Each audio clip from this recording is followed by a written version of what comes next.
नमस्कार। पिछले वीडियो में हमने आपको सरोगेसी के प्रोसीजर के बारे में कुछ जानकारी दी थी। इसको लेके हमारे पास बहुत सारे सवाल उठे हैं और इस वीडियो में उन कुछ सवालों का मैं जवाब देना चाहती हूँ।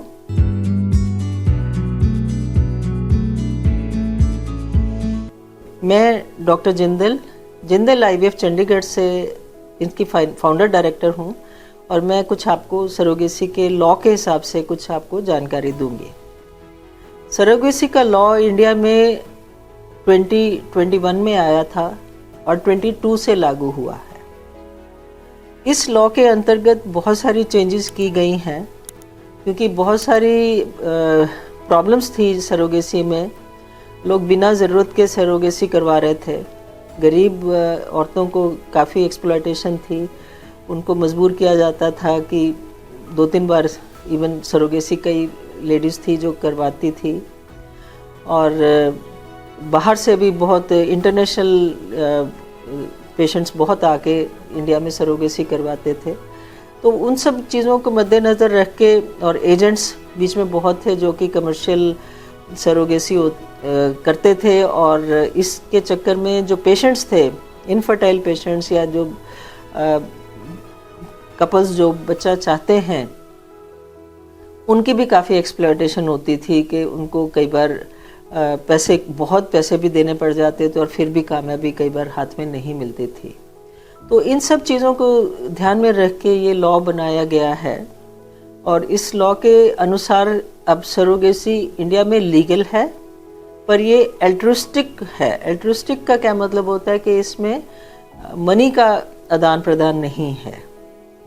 मनी इसमें सिर्फ खर्चे जितने हैं वो उनको बियर करने पड़ते हैं, परंतु जो सरोगेट मदर है उसको मेडिकल खर्चा सब मिलेगा, कोई कॉम्प्लिकेशन है उसका खर्चा सब मिलेगा, उसके एक्सपेंसेस मिलेंगे, पर एक ऐसा अमाउंट नहीं मिलेगा जो कि उसको अट्रैक्ट करे सरोगेसी की तरफ जाने के लिए।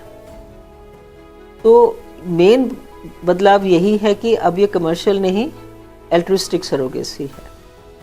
दूसरा बदलाव जो लॉ में आया है कि ये एजेंट्स के थ्रू नहीं हो सकता। जो पहले होता था कि सरोगेट होम्स में रखते थे या एजेंट सरोगेट को संभालते थे, कपल को सरोगेट मिलने को भी नहीं मिलता था, वो सब अब नहीं हो पाएगा क्योंकि ये एक क्रिमिनल ऑफेंस बना दिया गया है जिसके लिए 10 साल की सज़ा का प्रोविज़न भी है। तो ये एजेंट्स के थ्रू अब सरोगेसी, कमर्शियल सरोगेसी बिल्कुल बंद है इंडिया में। तीसरा प्रोविज़न जो इम्पोर्टेंट प्रोविज़न है वो रेगुलेशन है।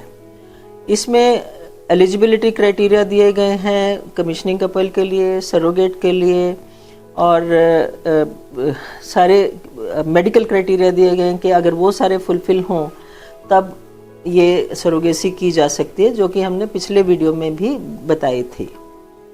फॉरेन कपल्स के लिए अलाउड नहीं है सरोगेसी, परंतु जो इंडिया से फैमिलीज गई हुई हैं, चाहे उन्होंने सिटीजनशिप भी बाहर की ले ली हो, पर अगर वो पर्सन्स ऑफ इंडियन ओरिजिन हैं और उनके पास ओवरसीज OCI कार्ड है, overseas citizens of India card है, तब वो सरोगेसी अवेल कर सकते हैं provided both partners are OCI।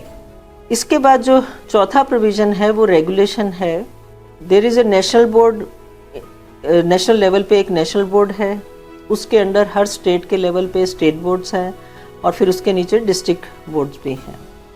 तो सरोगेसी की परमिशन स्टेट बोर्ड से पहले लेनी पड़ती है कि हाँ this couple is eligible for surrogacy, मतलब वो सरोगेसी करवा सकते हैं, इसकी परमिशन स्टेट बोर्ड से मिलती है। सिमिलरली जो सरोगेट मदर है उसको भी करवाने के लिए स्टेट बोर्ड से ही परमिशन लेनी पड़ती है और साथ में उसका मेडिकल क्लियरेंस भी होता है कि वो फिट है physically as well as psychologically to undergo surrogacy. तो इसके बाद ये सारी क्लियरेंस के बाद ये नेक्स्ट स्टेप जो होता है, इसमें 5वां प्रोविज़न जो किया गया है वो इंश्योरेंस का किया गया है फॉर सरोगेट मदर, ताकि उसके सब मेडिकल एक्सपेंसेस जो हैं वो पूरे हो सकें।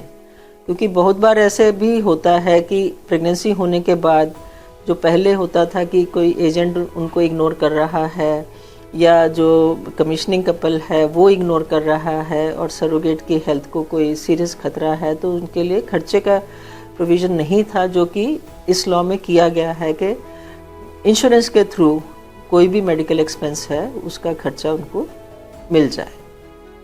तो इस लॉ के हिसाब से एक तरफ तो एक लीगल फ्रेमवर्क दिया गया है जिसमें रह के आप सरोगेसी लीगल तरीके से अवेल कर सकते हैं, और जो बच्चा पैदा होगा वो लीगली कमीशनिंग कपल का होगा, क्योंकि उसको पहले ही कोर्ट से परमिशन मिलेगी, ऑर्डर मिलेगा कि ये बच्चा उनके बर्थ जो है उनके नाम पे रजिस्टर हो सकती है।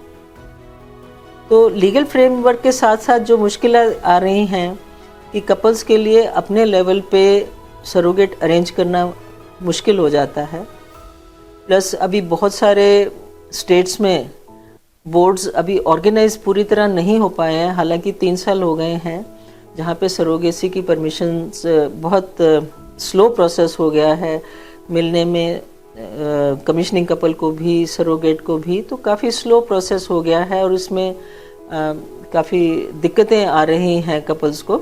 होपफुली इन फ्यूचर बहुत सारे ऐसी इस तरह की बॉटलनेक्स जो हैं, इस तरह की प्रॉब्लम्स हैं, वो दूर हो जाएंगी और सरोगेसी लोग जिनको ज़रूरत है वो करवा पाएंगे। एक लास्ट क्वेश्चन जो बहुत कॉमनली पूछा जाता है खर्चे का।